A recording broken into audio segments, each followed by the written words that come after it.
Selamat pagi, Prof. Selamat pagi.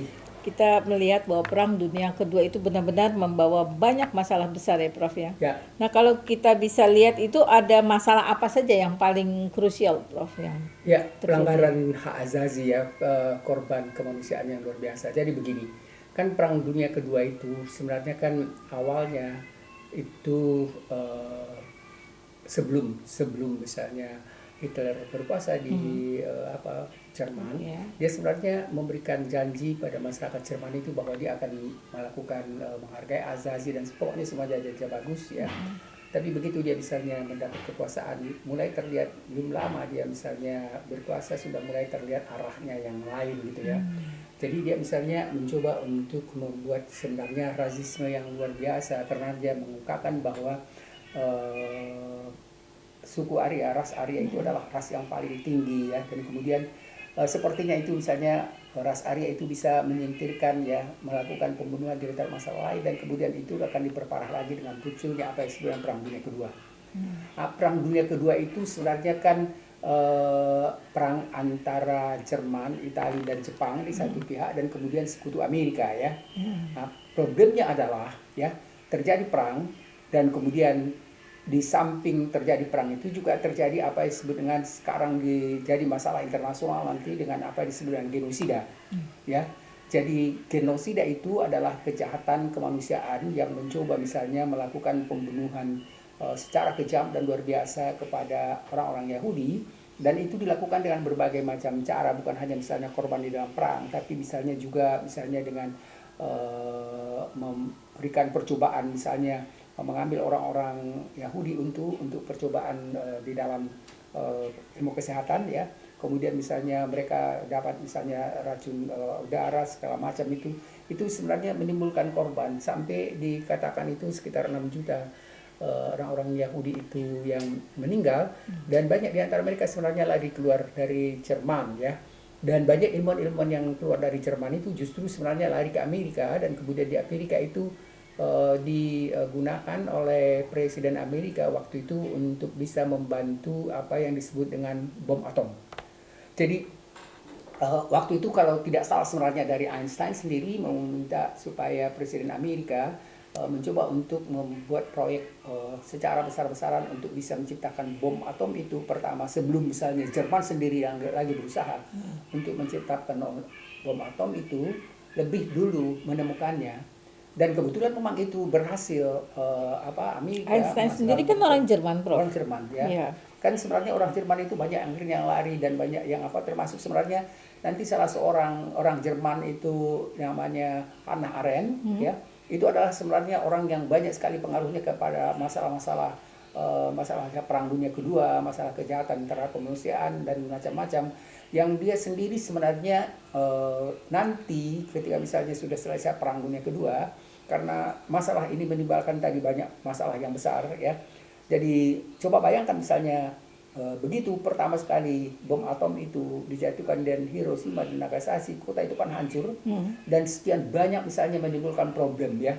Problem misalnya masyarakat yang meninggal, yang cacat, macam itu, kehancuran kota, yang semuanya. Dan itu juga sebenarnya terjadi di beberapa kota misalnya di Eropa. Dan saya hanya melihat salah satu yang dulu tidak pernah saya kemukakan, itu seperti kehancuran kota Rotterdam ya. Rotterdam itu sekarang bangunannya baru semua, dan kemudian dia tidak seperti kota-kota lain. Dan itu karena memang dia dekat dengan Jerman, dia di perbatasan beberapa negara, Belgia, Jerman dan apa itu, dan itu menimbulkan masalah besar.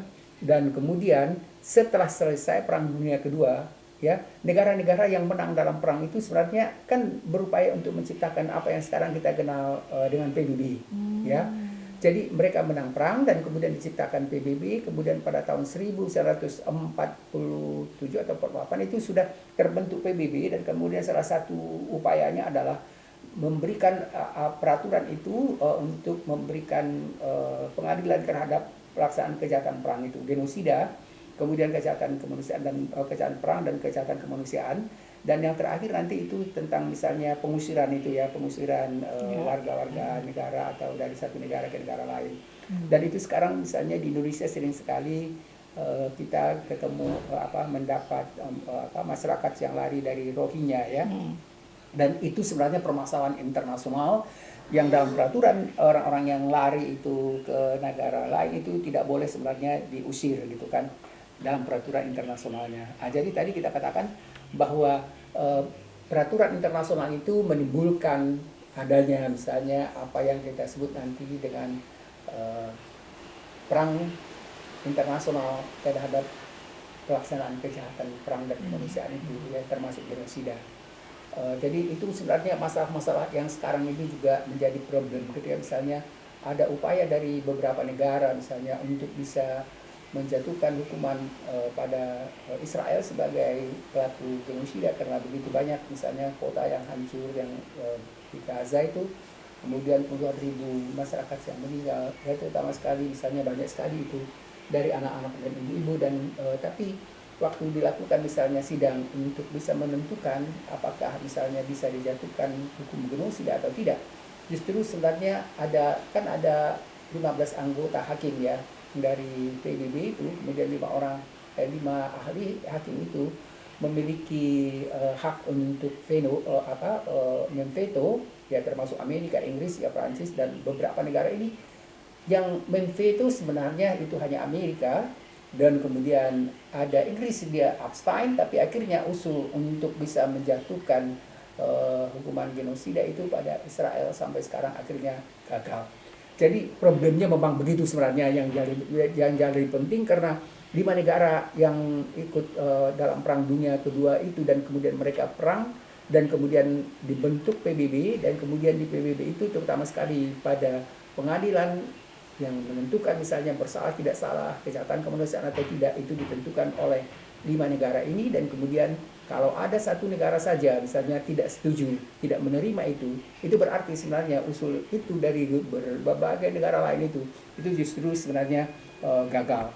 Jadi tidak akan tercapai perdamaian dong Prof kalau misalnya itu ya kan? Itu sebenarnya problemnya karena sulit sekali. Karena kan tidak mungkin lepas dari masalah kepentingan. Misalnya ya, Amerika betul. Itu sebenarnya kan itu yang kalau saya sering sekali misalnya baca pemikiran dari Noam Chomsky dan dia sebenarnya seorang pengkritik yang keras sekali terhadap Amerika dan dia sebenarnya warga negara Amerika ya profesor di Amerika tapi dia itu secara berani dan secara jujur saja mengungkapkan bahwa sebenarnya Amerika itu banyak melakukan tindakan kekerasan yang tidak bisa itu sebenarnya Israel itu karena hanya bantuan dari Amerika gitu. Jadi problemnya sulit sekali kita bisa menemukan sifatnya seperti kedamaian.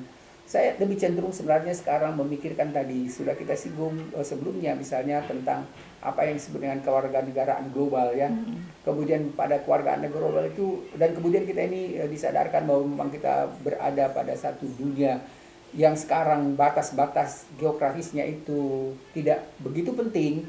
Dan kemudian sekarang juga perpindahan penduduk itu semakin mudah misalnya mau warga negara Australia apakah mau negara misalnya Singapura atau warga negara lain itu sudah semakin terbuka dan kelihatannya dan harapan kita ke depan sebenarnya salah satu itu bagaimana misalnya permasalahan keluarga negara permasalahan apa yang disebut dengan inklusivitas ya kemudian kesetaraan keadilan itu sebenarnya menjadi hal-hal penting sekarang di dalam kebijakan politik global ya.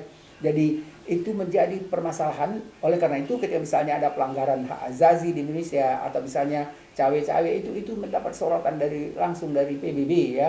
Jadi kita tidak bisa mengatakan bagaimana orang luar atau PBB itu misalnya mau ikut campur tapi karena itu memang permasalahan kita sekarang itu menganggap itu adalah masalah kita bersama. Tapi kan PBB itu kalau masalah orang kelihatan tapi masalah dia sendiri nggak kelihatan Prof. Itu problemnya. Jadi sebenarnya perlu sekali sebenarnya kalau saya lebih cenderung melihat PBB itu kelihatannya masa lalu ya dan ada baiknya kalau misalnya tokoh-tokoh dunia itu mulai berpikir untuk menciptakan satu organisasi dunia ya yang menghilangkan blok-blok ya. Kalau veto itu kan sebenarnya hegemoni ya, hegemoni ya kan. Jadi awalnya dianggap itu menghilangkan hegemoni, tapi dari awal juga sudah dimulai dengan hegemoni. Menciptakan ya kan. Iya. Jadi problemnya sebenarnya itu yang menjadi problem sekarang kan kalau misalnya kita lihat ya saya lupa apakah misalnya kita pernah membahas tentang masalah hegemoni karena itu sebenarnya banyak negara sekarang mengatakan bahwa sebenarnya hegemoni Amerika dan NATO itu sudah mulai punah ya. Mulai hilang karena mulai munculnya apa yang disebut dengan hegemoni baru yang dari timur, ya dunia timur, terutama sekali misalnya dari Cina dan Rusia.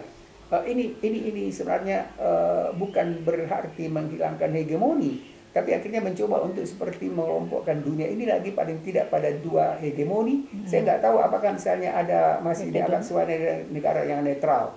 Karena sampai sekarang misalnya kita lihat seperti ASEAN itu sebagai negara yang dikatakan memiliki politik luar negeri yang netral, tapi juga hampir tidak ada sebenarnya kebijakan bersama antara negara-negara ASEAN itu ya. Betul. Terutama sekali misalnya yang berkaitan misalnya dengan Gaza, permasalahan Gaza itu. Ya, betul. Mungkin hanya Indonesia yang agak konsisten untuk mendukung perjuangan Palestina dan masyarakat Gaza itu. Baik, Ya. terima kasih Prof. Sama-sama.